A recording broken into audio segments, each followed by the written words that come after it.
que lo ha sostenido, quien lo fundó y lo sostuvo, fue Dios mismo cuando hizo pacto con Abraham. Dios le prometió a Abraham una gran descendencia, como las estrellas del cielo, como la arena del mar. Y pues esa descendencia ha sobrevivido a través de los siglos en medio de tanta persecución, en medio del destierro, en medio de tanta guerra. Actualmente sabemos que el pueblo de Israel continúa en guerra.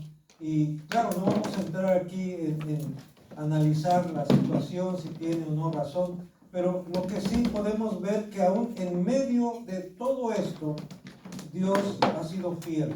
Aunque el pueblo de Israel no siempre ha sido fiel, Dios ha sido fiel. Y esto, hermanos, también se vale para nosotros como su iglesia. A veces también nosotros hemos sido infieles, pero Dios siempre ha permanecido fiel. Dios es fiel. ¿Amén, hermanos? Amén. Así es, Dios es fiel. Por eso le alabamos, por eso bendecimos su nombre y queremos agradarle también y queremos serle fieles también. Esto no es fácil. Sabemos que cada día, hermanos, tenemos que enfrentar situaciones que ponen en riesgo, por así decirlo, ¿verdad? Nuestra fe, nuestra posición como hijos e hijas de Dios. Y tenemos que enfrentarlas, no podemos evadirlas. Y de hecho, por eso el Señor Jesús dijo: si alguno quiere venir en pos de mí, niéguese a sí mismo, tome su cruz cada día y sígame.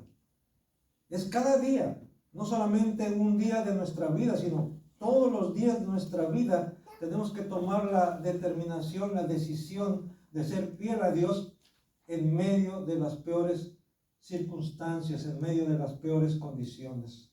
Hoy en la mañana hablábamos en la escuela dominical precisamente de eso, que somos luz. Y las tinieblas quieren apagar esa luz, pero la Escritura dice claramente que la luz en las tinieblas resplandece. La luz es más poderosa que las tinieblas.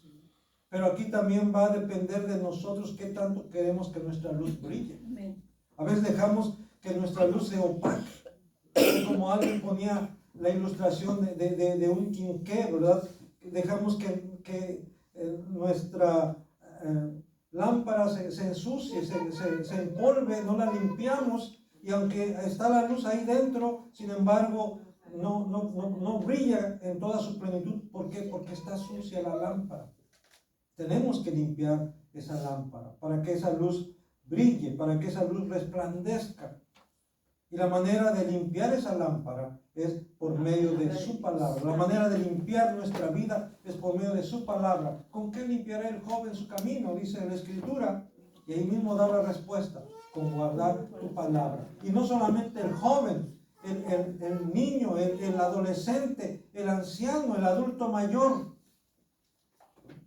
¿Cómo va a limpiar su camino? ¿Cómo va a limpiar su vida? Guardando la palabra de Dios. Y de esa manera podemos ser luz en medio de las tinieblas. Hoy vamos a continuar entonces con la tercera parte del llamamiento de Moisés. Pero ahora le hemos titulado Dios empodera a Moisés. Y vamos a abrir la palabra del Señor ahí en el capítulo 4 del libro de Éxodo. Éxodo capítulo 4.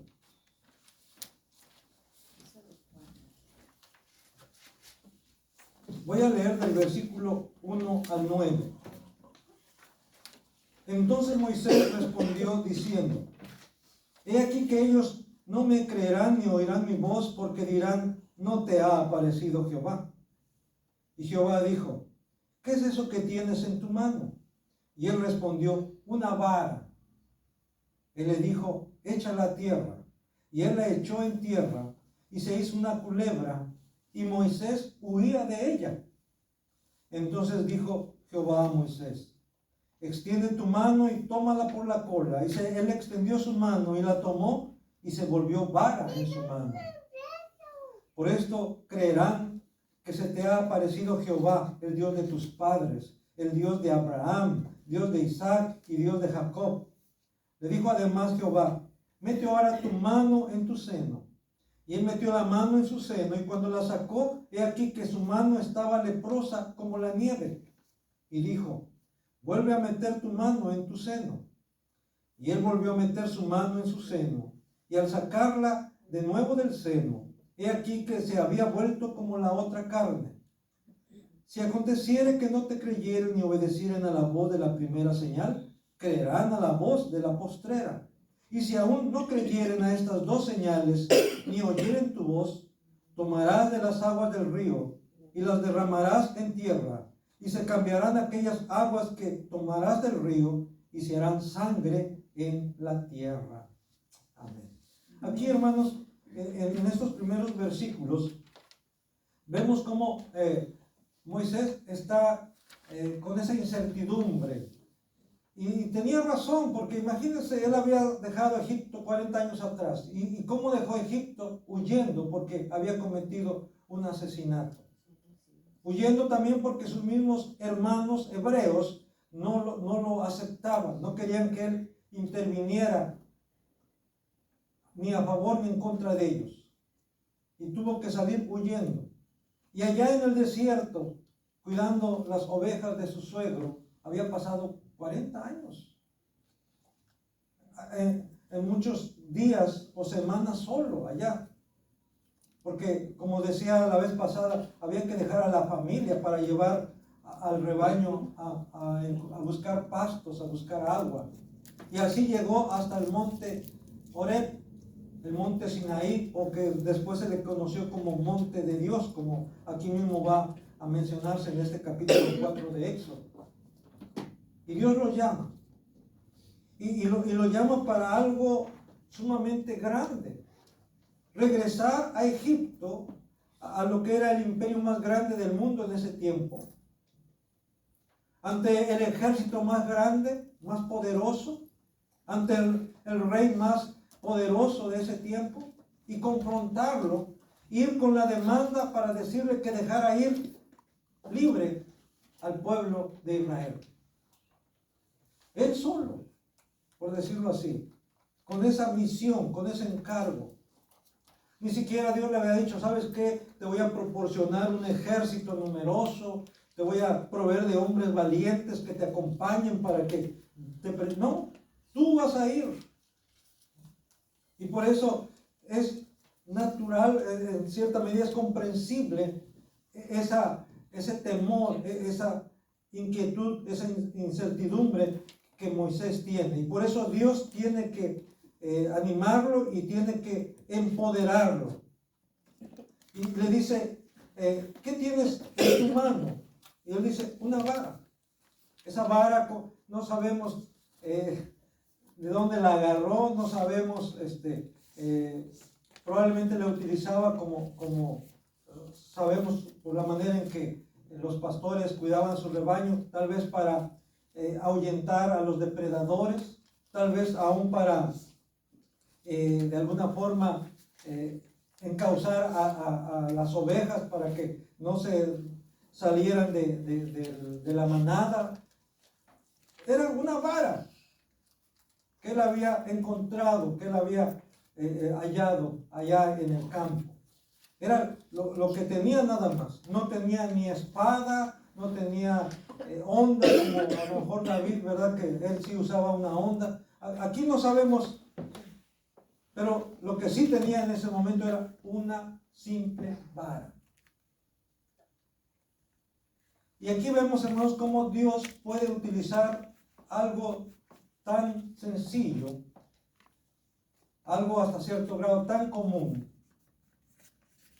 y hacer de ese objeto, de ese elemento, algo muy útil. Y no solamente útil, sino algo que va a servir para, en este caso, hacer las señales delante de Faraón, delante de todo el pueblo de Egipto. Pero es Dios a través de ese elemento. Dios no le transfirió ningún poder a esa vara. Esa vara seguía siendo vara. Una vara como cualquier otra vara. Pero cuando Moisés la alzaba cuando Moisés la utilizaba en el nombre del Señor, esa vara manifestaba algo diferente, algo especial, manifestaba poder, pero no en sí, sino era el poder que emanaba de Dios. Dios puede hacer de algo común, de algo sencillo, algo sumamente útil, algo en donde Dios va a manifestar su poder, va a manifestar su gloria. ¿Que Dios podía hacerlo sin la vara? Claro que sí, pero de alguna manera, como seres humanos necesitamos ver algo, oír algo, necesitamos, como dirían por ahí, algo de referencia, un punto de referencia. Y ese punto de referencia, tanto para Moisés como para el pueblo, iba a ser esa vara. Lo mismo que más adelante, el punto de referencia para el pueblo de Israel iba a ser el arca del pacto. Esa arca que muchos pensaban que en sí misma tenía poder, incluso actualmente consideran que el arca, si alguien la encontrara, si es que todavía existe, y cayera en las manos de alguien, iba a obtener mucho poder, dice. Pero hermanos, el arca en sí misma no tenía ningún poder. Eso creyó el pueblo de Israel y por eso la sacó de allá del tabernáculo y la llevó a la guerra. ¿Y qué pasó? La tomaron. ¿Por qué? Porque el arca en sí misma no tenía ningún poder, ninguna virtud. Esa arca era el objeto en donde Dios iba a manifestarse al pueblo. Era el punto de referencia, así le llamo yo. Pero el poder emana directamente de Dios. Y actualmente cualquiera que crea que un objeto o como a través de los siglos han llamado reliquias a algunas cosas pensando que en sí mismas tienen poder, eso es fetichismo. Y Dios reprueba el fetichismo, el atribuirle poder a algunos objetos inanimados. Por eso Dios le dice, ¿qué tienes en tu mano? Y él respondió, una vara. Le dijo, échala en tierra. Y él la echó en tierra. ¿Y qué pasó cuando la echó en tierra? Se hizo una culebra y Moisés huía de ella. Ahí está la evidencia. Moisés mismo quedó sorprendido. Moisés en ningún momento declaró que te conviertas en serpiente o en culebra. Qué tremendo es ver videos como, no quiero decir nombres, que echan la Biblia al suelo y dicen, a ver, pasa de esa línea, a ver quién pasa. Y ahí salen y no pasan, ¿verdad? Eso es puro teatro, puro show. Moisés no se atrevió. Al contrario, cuando él obedeció, y esto es importante, hermano, vean cómo él obedece. Y cuando obedece, Dios actúa. Cuando obedece, Dios se manifiesta. De tal manera que sorprende. Hermanos, ¿quieren ser sorprendidos por Dios? Obedezcan. Obedezcan y Dios va a sorprenderlos. Moisés se sorprende de tal manera que huye de ella. Es tan real, no es algo subjetivo. Hermanos, nuestra fe no es subjetiva. La obra de Dios en nuestra vida no es subjetiva. O sea, no es pura cuestión mental. Decir, te la creíste, te sugestionaste. Sí me la creí, pero no me sugestioné. Sí lo creo porque Dios lo prometió y Dios lo está haciendo. Dios me está sorprendiendo.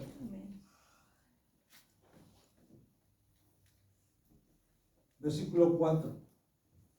Entonces dijo Jehová a Moisés, extiende tu mano y tómala por la cola. Y él extendió su mano y la tomó y se volvió vara en su mano. Aquí, hermanos, vemos que aún con todo su miedo, él obedece. ¿A cuánto les da miedo las culebras, las serpientes? Yo sé que a muchos, ¿verdad? Pero hermanos, tenemos que superar esos temores. alguien decía por ahí, pues enfrenta tus temores. Recuerdo cuando uno de mis hijos le tenía miedo a un dinosaurio que se movía y le dice el otro niño, no tengas miedo, enfrenta tus temores. Chiquillos, bien chiquillos, pero enfrenta tus temores, y más se lo acercaba, ¿verdad? Aquí como Dios le ayuda a Moisés a superar sus temores. Yo me imagino ahí Moisés huyendo de la serpiente, ¿verdad? Y Dios le dice, tómala de la cola. Y Moisés obedece a pesar de sus temores. Obedece, y en el momento en que lo hace, se convierte en vara nuevamente. Y yo quiero señalar esto, ¿no? Como Dios ayuda a superar nuestros temores. Dios le ayudó a Moisés a superar sus temores. ¿Que tenemos muchos temores? Yo sé que todos tenemos temores a ciertas cosas. Y si por nosotros fuera, pues las evitaríamos de preferencia. Pero a veces hay situaciones en las que no podemos evitar enfrentarnos a esas situaciones. Y entonces, ¿qué tenemos que hacer, hermano? Pedirle a Dios que nos ayude para que podamos superar esos temores, ese temor. Y en obediencia a Él, hermanos, Él mismo va a fortalecernos para que podamos salir adelante, para que podamos tomar de la cola esos temores, esos miedos. Y en obediencia a Dios vamos a superarlos y vamos a salir adelante. Sigue diciéndonos versículo 5. Por eso te creerán que se te ha aparecido Jehová, el Dios de tus padres, el Dios de Abraham, Dios de Isaac y Dios de Jacob. Le dijo además Jehová, mete ahora tu mano en tu seno. Y él metió la mano en su seno. Y cuando la sacó, he aquí que su mano estaba leprosa como la nieve. Ahora, hermano, hasta ese punto, lo que Dios estaba haciendo o le estaba ordenando a Moisés era algo externo.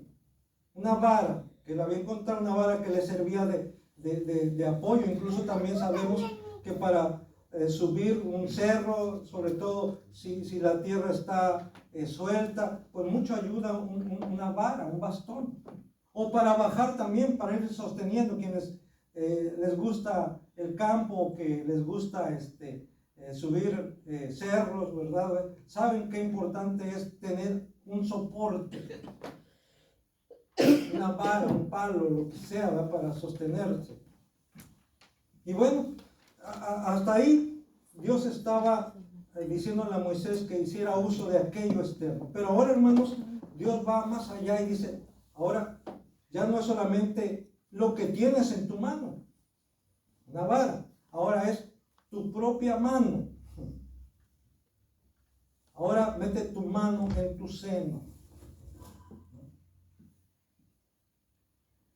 Y Moisés obedece. Y cuando saca su mano, ¿qué pasó con su mano? Estaba leprosa.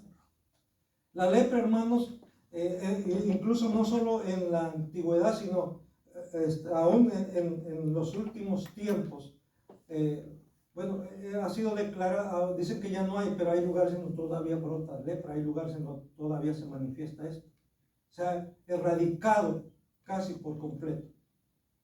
Pero una de las cosas de la lepra es que la carne empieza a caerse.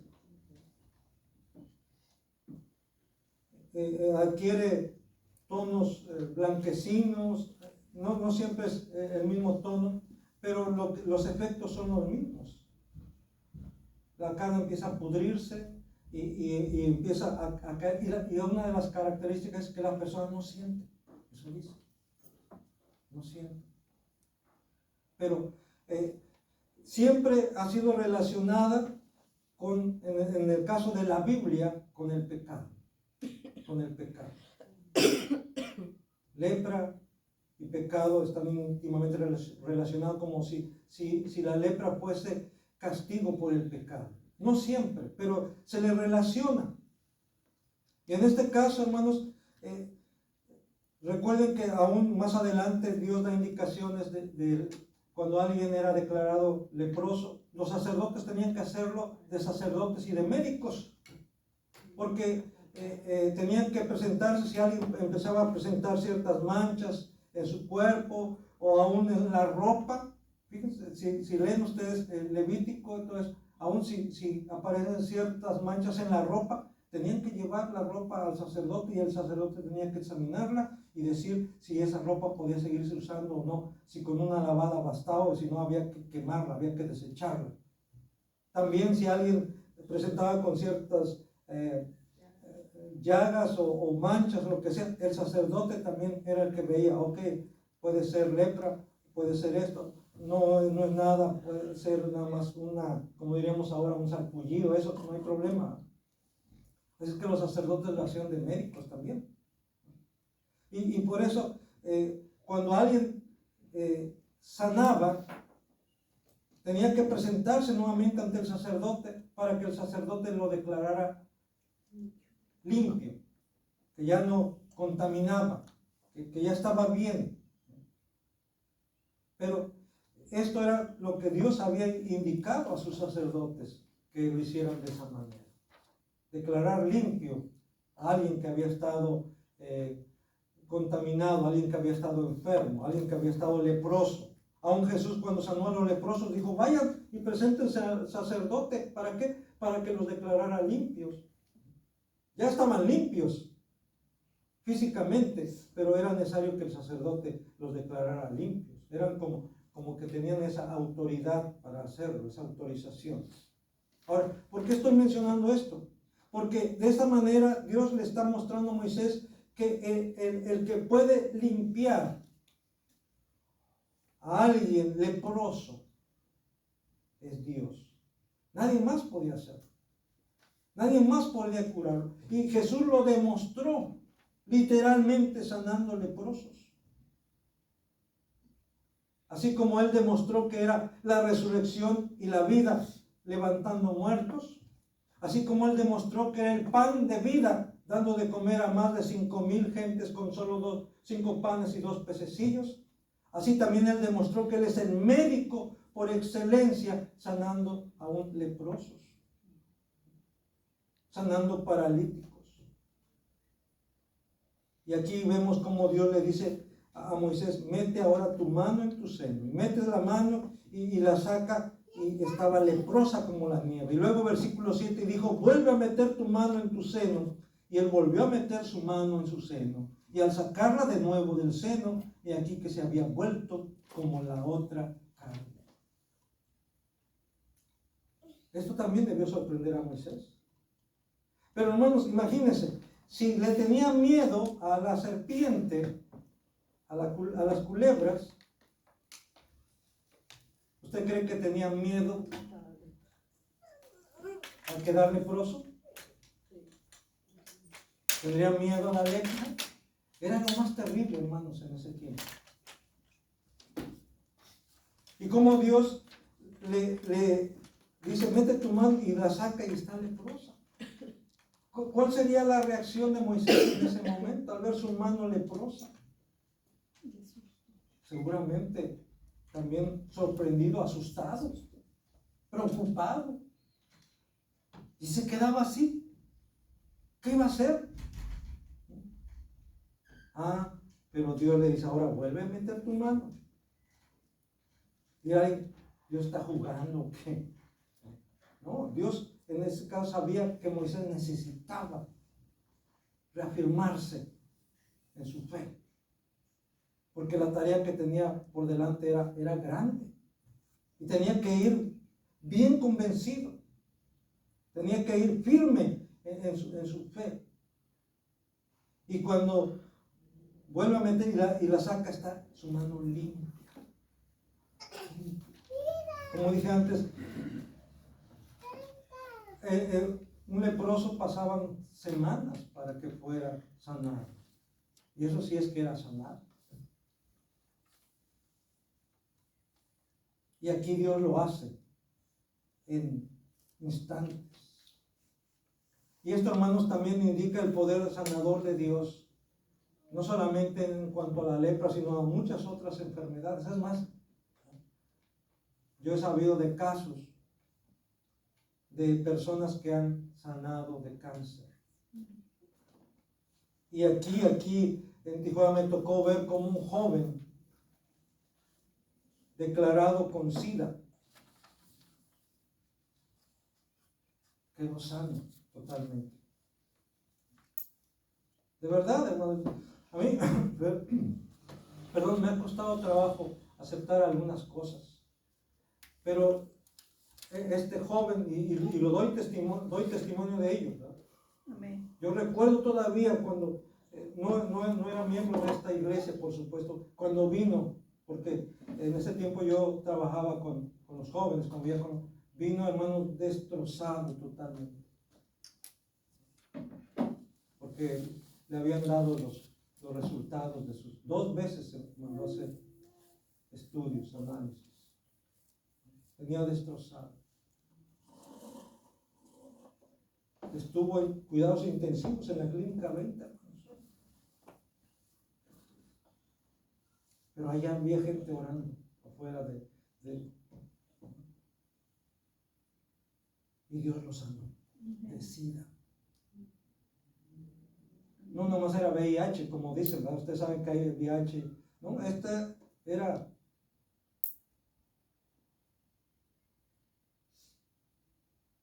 Dios lo sanó. Y le está diciendo a Moisés, mira, yo tengo poder para sanar. Solo tienes que obedecer, solo tienes que creer. Ahora, no siempre Dios va a sanar. A veces Dios va a permitir aún que las personas mueran. Pero como Él mismo lo dijo en el caso de Lázaro, esta enfermedad no es para muerte, sino para que se manifieste la gloria de Dios. A veces Dios va a manifestar su gloria sanando a la persona. Pero a veces Dios va a manifestar su gloria también permitiendo que la persona muera. Y yo he dicho a veces cuando he estado acompañando a alguien, dije, lo que Dios tiene que hacer para que la familia se junte y escuche la palabra, escuche el evangelio. Porque de otra manera no se juntan. Sí, a veces Dios permite eso para que los familiares que han estado lejos o que han sido renuentes a escuchar el evangelio, escuchar la palabra, ahí, por compromiso con la familia, ahí están. Y están expuestos. Y por eso hay que aprovechar esas oportunidades cuando se nos invita a predicar la palabra. Hay quienes les gusta hablar del muerto y decir, ay, era esto y lo otro. Sí, era todo eso y más. Era muy buena persona, sí, eso y más, y Dios lo sabe. Pero lo que urge en ese momento es dar a conocer el evangelio, la palabra de Dios. Claro, si uno puede decir 2 o 3 palabras acerca de que quien falleció, hay que hacerlo, sí. La familia es lo que quisieran, ¿verdad? Que hablaran todo el tiempo cosas bonitas de quien está ahí en el ataúd. Pero son tiempos, son oportunidades que Dios nos da para dar a conocer su palabra. Ya si de plano uno dice, ¿sabe qué? Pues yo no le pedí que viniera para eso. Bueno, ya es otra cosa. Otra vez ya no nos van a invitar. Simplemente ya no nos van a invitar. No, vienen nomás a hablar de la palabra y nomás vienen a cantar. Y no, sí, mejor. Sigue diciéndonos la palabra del Señor. Si aconteciere, bueno, Dios, hermanos, quiere que nos vayamos involucrando cada vez más. A eso quería. Primero dice lavar, ok, ahí está lavar. Luego, ahora es tu mano, ahora ya no es una vara, ahora es tu mano, ahora es parte de ti. Y cada vez Dios, hermanos, va demandando más de nosotros, algo más personal. Eso tiene que ver con una entrega más completa. Dios empieza a trabajar poco a poco en tu vida, y eso también, hermanos, debemos entenderlo. En algunos el cambio es radical, es de la noche a la mañana, es en un instante, pero no siempre es así. Uno quisiera ver que así como Dios trató con nosotros, así tratara con los demás. Que así como Dios trató conmigo, que así trate con mis hijos. Pero Dios va a tratar con cada uno como Él quiere, cuando Él quiere. Lo único que tenemos que hacer, lo que tienes tú que hacer es pedirle a Dios que trate con tus hijos, que trate con tu hermano, que trate con tu papá, con tu mamá, que trate con tu esposo, con tu esposa. Y Dios lo va a hacer. Pero lo va a hacer a su manera, lo va a hacer a su tiempo. Y a lo mejor va a empezar poco a poco. Contigo a lo mejor fue algo así, en un instante, ¿verdad? Pero aún así, todavía, como decía Pablo, no es que ya lo hayamos alcanzado, sino que proseguimos a blanco, estamos en ese proceso todavía. Y cada vez nos damos cuenta que nos falta mucho. Pero nuestro anhelo, el anhelo de nuestro corazón debería ser conformarnos cada día más a la voluntad de Dios. Si aconteciere que no te creyeren ni obedecieran a la voz de la primera señal, creerán a la postrera. Y si aún no creyeren a esas dos señales, ni oyeren tu voz, tomarás de las aguas del río y las derramarás en tierra, y cambiarán aquellas aguas que tomarás del río y se harán sangre en la tierra. Entonces aquí dice Dios, si no se convencen de primera señal, segunda señal, hay una tercera señal. Alguien diría, pues a la tercera es la vencida. Pues fíjense que en el caso de Faraón, ni a la tercera, ni a la cuarta, ni a la quinta, ni a la sexta, ni a la décima siquiera. Y digo, ¿por qué ni a la décima? Aunque sí los dejó ir, pero después se van a perseguirlos. Y yo leía precisamente algo sobre eso. Dice,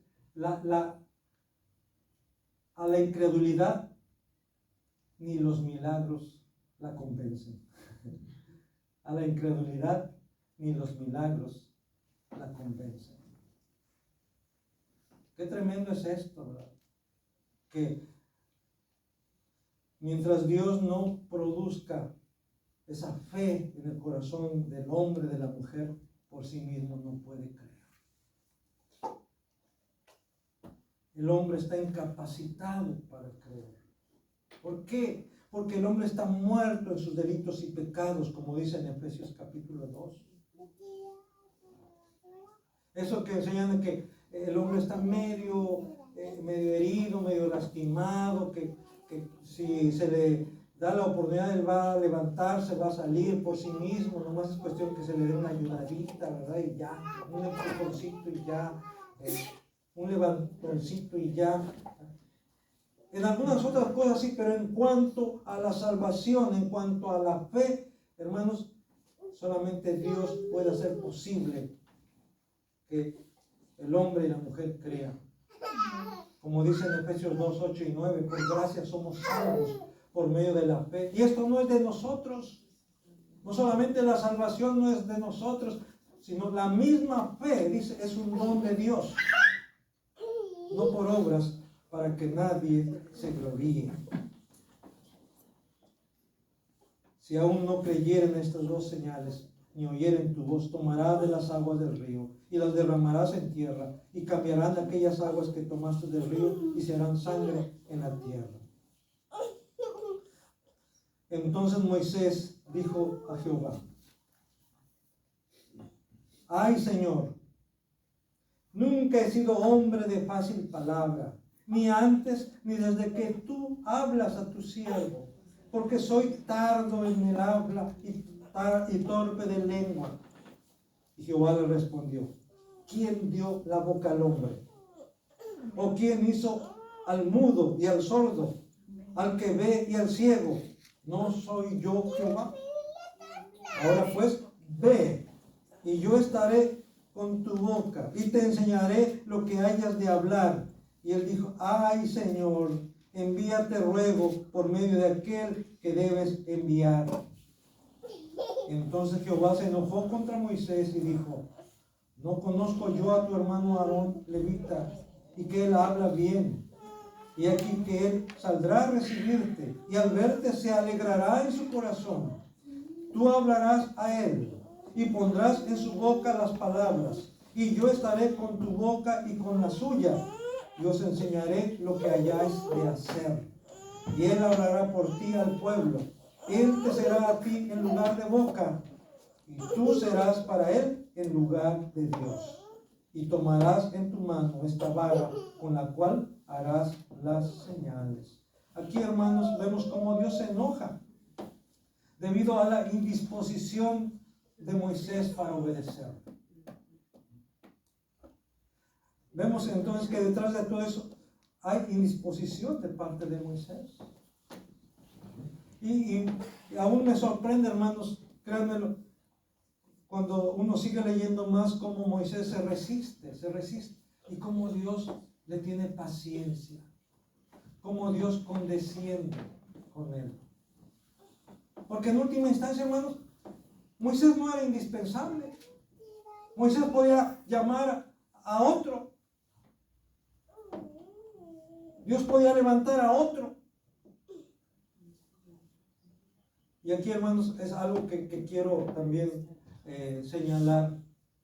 Ninguno de nosotros es indispensable para Dios. De veras. Y perdón que lo diga así. Ninguno de nosotros es indispensable para Dios. Sin embargo, Dios ha demostrado que somos importantes para Él. Y ya también lo hemos enfatizado mucho. Y que Dios, hermanos, nos creó con un propósito. De tal manera que aún Dios preparó las obras, los proyectos de antemano para que podamos llevarlos a cabo, y Él nos ha capacitado y nos ha empoderado para eso. Y vemos cómo Dios está empoderando aquí a Moisés, cómo Dios está equipando a Moisés, cómo lo está confirmando en ese sentido, ¿verdad?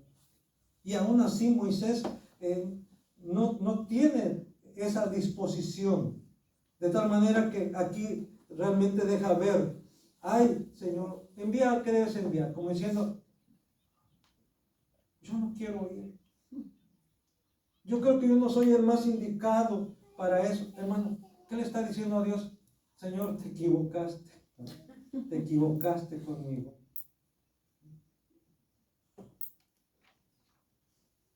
¿Usted cree que Dios se equivoca? ¿Usted cree que está aquí porque Dios se equivocó con usted? No.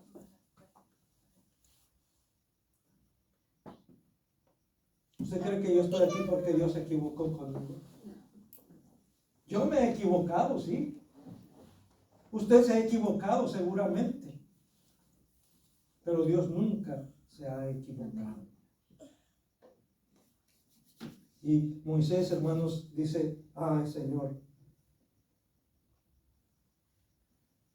como que te equivocaste conmigo porque no tengo facilidad de palabras, soy tardo en hablar. Algunos dicen que era tartamudo Moisés. Mejor busca otro que sea fácil de palabra, otro mejor que yo, más capacitado que yo. Hermanos, como que ¿no se ha identificado usted alguna vez con Moisés en esto? Como decías, ay Señor, creo que yo no soy la indicada, yo no soy el indicado. Mejor que sea la hermana, mejor que sea el hermano. Es que yo no me siento capaz. Y diría Pablo, ¿y quién es capaz? ¿Quién es capaz de decir eso? Pero quiero decirles una cosa, hermanos, también aquí.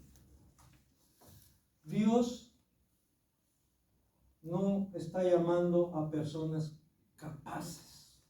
Sí. Dios está llamando a personas dispuestas a obedecer. Y Dios se va a encargar de la capacidad de capacitar.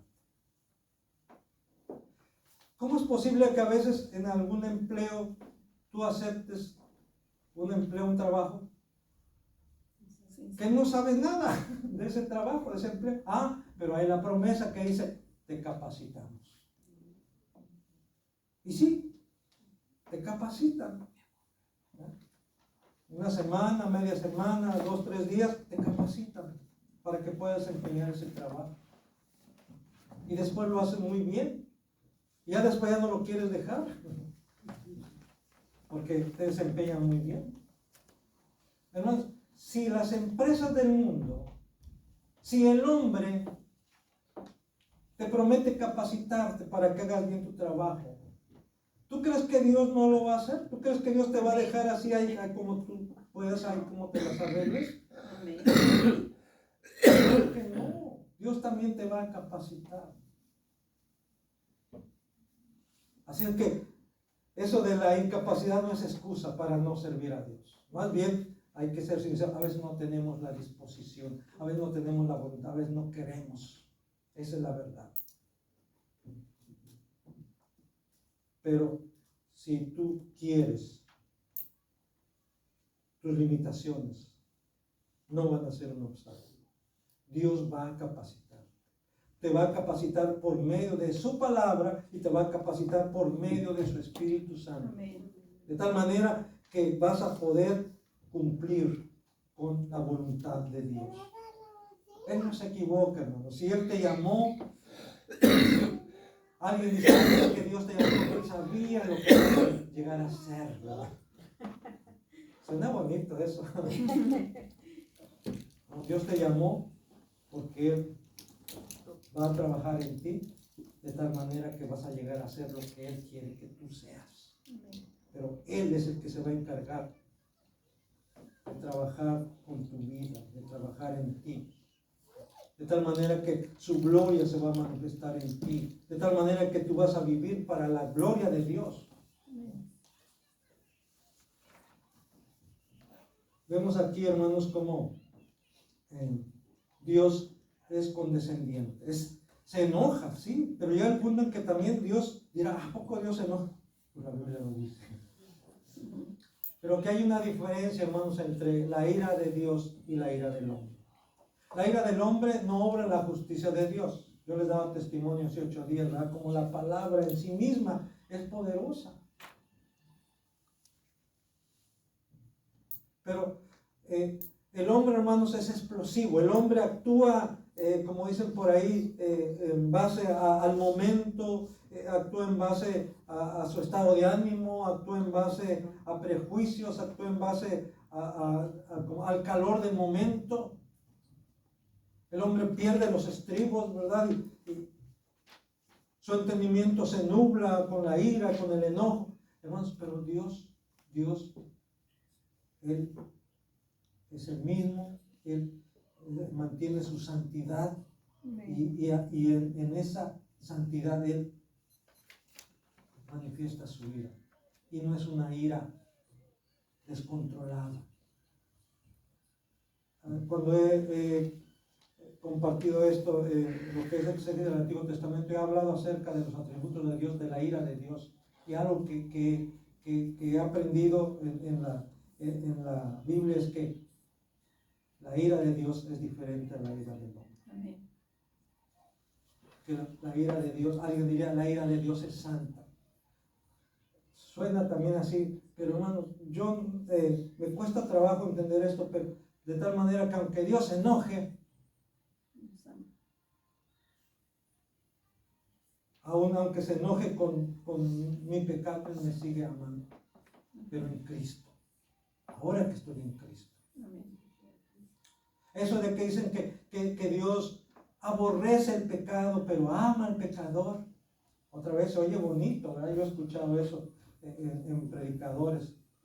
Dios aborrece el pecado, pero ama al pecador.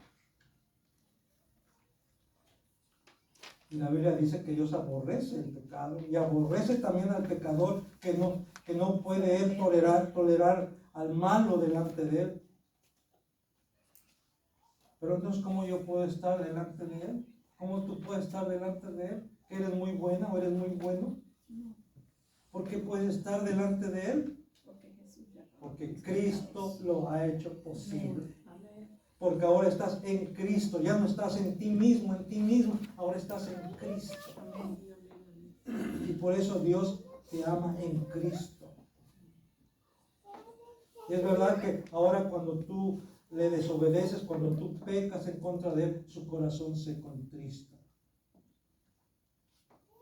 Yo diría que en lugar de que él se enoje en contra tuya, se entristece. Lo dice la Biblia: no contristéis al Espíritu Santo, con el cual fuisteis sellados. En cambio, hermanos, el hombre sin Cristo, el hombre cuando hace lo malo, Dios está airado en contra de él. Dios está enojado en contra de él. Lo dice la Biblia. Es de tal manera que les llama hijos de ira. Dice: y ustedes también eran hijos de ira, igual que los demás. Sí, cuando estábamos sin Cristo, éramos hijos de ira, igual que los demás. Pero ahora, hermanos, en Cristo somos objeto ya no de la ira de Dios, sino del amor de Dios, de la misericordia de Dios. ¿Se dan cuenta? Amén. ¡Qué bendición! Así de que vemos pues como, sin embargo, no quiere decir entonces que Dios aguanta todo, no hay problema, Él aguanta. Hay un límite, hay un punto, en donde Dios dice: basta ya, basta ya. Y esto de alguna manera también vale para el cristiano. Eso vale mucho más para el incrédulo. Cuando Dios dice: ya, hasta aquí, basta. En cuanto al creyente, Dios de alguna manera va a disciplinar. Ahí entra la disciplina, hermanos. Y el autor a los Hebreos dice: es verdad que al principio la disciplina no es motivo de gozo, hablando de la disciplina de Dios. No es motivo de gozo, sino de tristeza.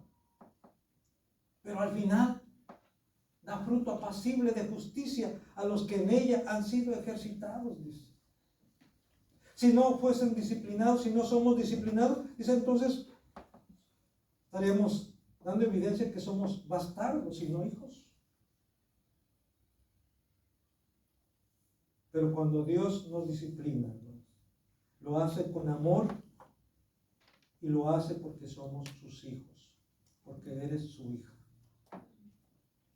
Y esto va a repercutir en bendición para nuestra vida, en edificación para nuestra vida. Y vemos aquí, hermanos, que a Moisés no le queda otra opción más que obedecer. Dice, no vale su argumento. Eso de que no puedo hablar, de que no tengo facilidad de palabra, Dios le dice: bueno, ¿y quién hizo la boca? ¿Quién hizo al que habla? ¿Quién hizo al mudo? ¿Quién hizo al sordo? ¿Quién hizo al ciego? Y al que ve y al que no ve. Yo, dice Jehová. Y todavía aquí, hermanos, dice: ve, porque yo estaré contigo. Yo estaré con tu boca y te enseñaré lo que hayas de hablar. Yo voy a estar contigo, dice Dios. Y yo te voy a decir, yo te voy a enseñar lo que tienes que decir. Hermanos, Jesús mismo, ¿verdad?, cuando vino, Él mismo decía: las palabras que yo hablo no las hablo de mí mismo, sino que el Padre que me las dio, Él es el que me ha dado estas palabras y son las que yo les estoy dando a conocer a ustedes. Jesús mismo no se atribuyó el hecho de ser independiente en cuanto a su mensaje. No, dice: yo vengo a hablar las palabras que el Padre me encargó, a hacer la obra que el Padre me encargó. Y es lo que le está diciendo a Moisés, tú vas a hablar lo que yo voy a decirte y yo voy a estar contigo. Versículo 14, entonces Jehová se enojó contra Moisés y dijo, no conozco yo a tu hermano Aarón levita y que él habla bien y aquí que él saldrá a recibirte y al verte se alegrará en su corazón. Tú hablarás a él y pondrás en su boca las palabras y yo estaré con tu boca y con la suya y os enseñaré lo que hayáis de hacer. Aquí hermanos hay algo que nos, a los predicadores que nos anima. Una, que Dios ha prometido estar con nosotros, que Dios va a confirmar su palabra, y esto quiero decir, hermanos, siempre y cuando lo que hablemos sea conforme a la palabra de Dios. Dios se compromete a respaldar nuestra predicación, nuestro mensaje, nuestra palabra, siempre y cuando esté conforme a su palabra. Pero no solamente va a estar con nuestra boca, sino también va a estar con la boca y con los oídos de quienes escuchan. Por eso, hermanos, el día de Pentecostés, nomás para hacer como referencia a esto, dice que los que estaban reunidos ahí eran galileos y por lo tanto hablaban el mismo idioma. En ese tiempo se hablaba el arameo. Hablaban el mismo idioma, pero había gente reunida de diferentes partes del mundo que hablaban diferentes idiomas. Y cada uno, dice, de los que estaban ahí, que hablaban diferentes idiomas, los oían hablar en su propia lengua las maravillas de Dios, porque estaban hablando de las maravillas de Dios los apóstoles, los que estaban ahí reunidos, sobre los cuales fue derramado el Espíritu Santo. Y cada uno los oía hablar en su propio idioma. ¿Por qué? Porque el Espíritu Santo estaba actuando en la boca de los apóstoles, de los discípulos, pero también estaba actuando en los oídos de los que estaban escuchando la palabra, el mensaje, el testimonio de las maravillas de Dios. Dios estaba actuando tanto en los que estaban predicando, en los que estaban hablando, como en los que estaban escuchando.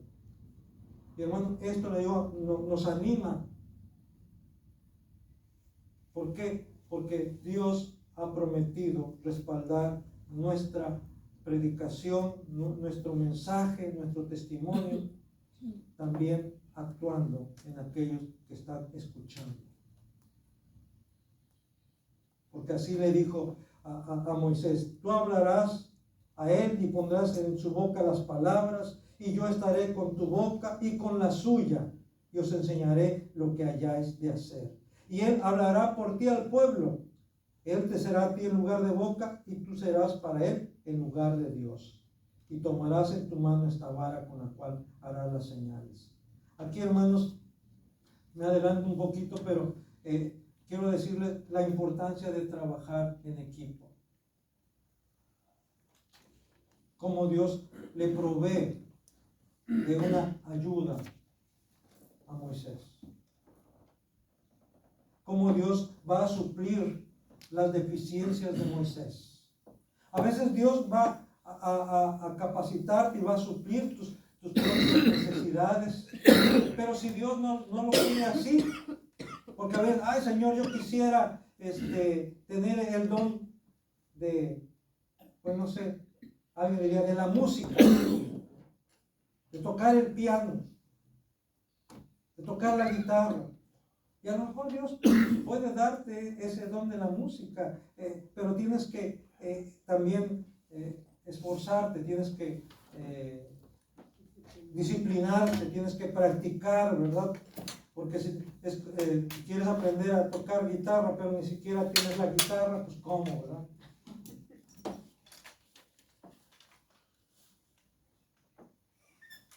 Es como dicen aquel, quieres sacar la lotería y ni siquiera compras el boleto, pues ¿cómo?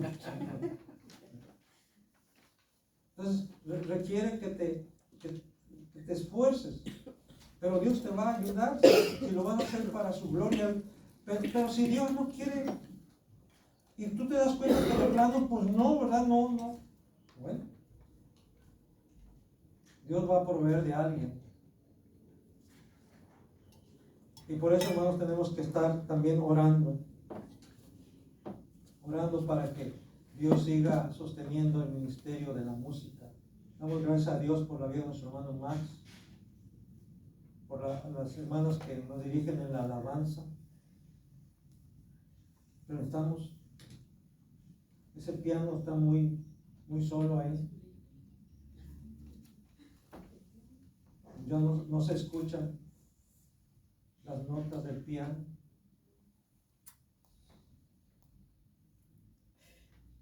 ¿Quién dice yo? No puede. Entonces, tenemos que, podemos decir, no, es que yo tengo los dedos muy tiesos. Bueno, ponte a hacer ejercicio para que se afloje.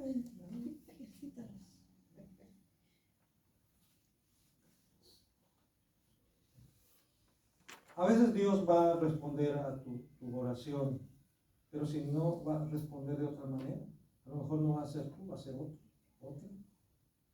Pero tú debes tener la disposición para hacer aquello a lo cual se te facilitan las cosas. Y por eso la Biblia habla de cada uno recibió diferentes dones y cada uno ponga al servicio de los demás el don que ha recibido. Dios nos ha dotado de muchos dones, hermano, de muchas cualidades. A veces no queremos reconocerlo. Y a veces no lo queremos reconocer porque no queremos comprometernos. Esa es la verdad, hermanos. Como Moisés, Señor, mejor que lo haga otro, ¿no? Envía a otro, envía a otra. Alguien que esté más cerquita.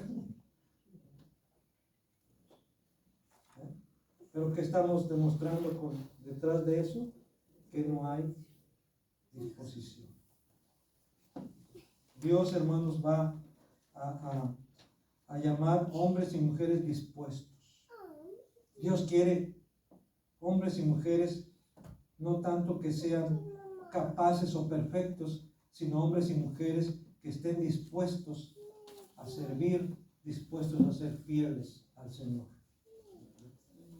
Y aquí nada más quiero cerrar este tiempo, hermanos, citando dos pasajes de Mateo 24:45, dice: ¿Quién es pues el siervo fiel y prudente, al cual puso su Señor sobre su casa para que les dé el alimento a su tiempo? Ahí está hablando de siervos capaces. No, siervos fieles y prudentes. ¿Qué es lo que está buscando en nosotros el Señor? Fidelidad y prudencia. Que seamos prudentes, fieles. Y en el capítulo 25, versículo 21, y su Señor le dijo: bien, buen siervo y fiel. Otra vez, no dice bien, buen siervo capaz, superdotado. No, siervo fiel. Sobre poco has sido fiel, sobre mucho te pondré. Entra en el gozo de tu Señor. Dios no llama hombres y mujeres que sean perfectos para que les sirvan, pero sí que sean fieles y perfectibles. Cuando hablamos de perfectibles, estamos diciendo, es verdad que nadie es perfecto y que nunca vamos a llegar a ser perfectos hasta que estemos con el Señor, por supuesto, pero mientras no. Sin embargo, hermanos, debemos buscar la perfección, debemos buscar la excelencia para la gloria de Dios. En otras palabras, no ser conformistas. Tenemos que buscar la excelencia para la gloria de Dios. Pero ser fieles, ser fieles. Dios está buscando hombres y mujeres fieles y prudentes. Seremos esos hombres y mujeres fieles y prudentes que el Señor está buscando. Amén. Que así sea.